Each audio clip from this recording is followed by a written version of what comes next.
How's it going, guys? We're going to talk about Dr. Monty today.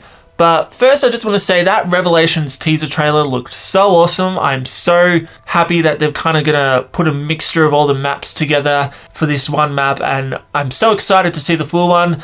But yeah, we'll be talking about Dr. Monty today, and it's not going to be, a story or gameplay perspective. It's going to be kind of from an outsider's point of view of when he was introduced into the story. So my issue is that Monty has kind of been introduced a bit too late for my liking, a bit too suddenly. Yes, he did have stuff from the very beginning of Black Ops 3. We had the Dr. Monty's factory, we had the Dr. Monty's gumballs and all that, but he wasn't really there in any real capacity until Gorod Krovi, until those quotes. And so he's only going to be in one more map, guys, and then that's pretty much it. And my issue is that they built him up to be like this very, very big character. This guy who apparently created the universe, or he has godlike powers or whatever, and like the focus of the story all of a sudden.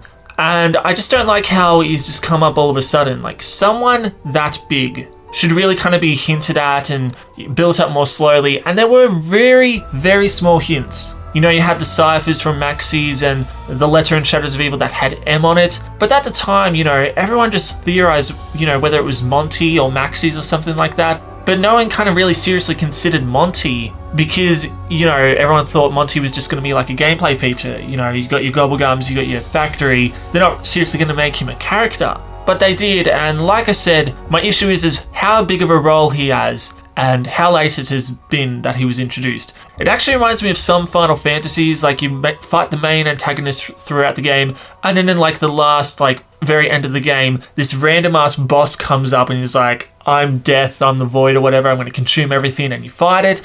And it just kind of undermines everything. It really does. That's how I feel. Because when Monty was introduced, he had pretty much a big info dump, with those Gorod Krovi quotes. He gave a lot of answers, gave a lot of exposition. It just kind of annoys me that this wasn't kind of spread out. 2 on Shadows, 2 on the Giants, 2 on Drak, and 2 on Zetsubu no Shima, and the last 2 on Gorod. And ideally, I would have loved if he'd been hinted at in Mob or Origins, because apparently Blundell had made the story since then and had an idea of it, but I really don't think Monty was thought of at that point, which is a shame, because I think if he'd been introduced then, it would have been a lot more natural, I guess, a lot more realistic. But yeah, these Black Ops 3 maps have been kind of centered around the original characters and their personal stories pretty much.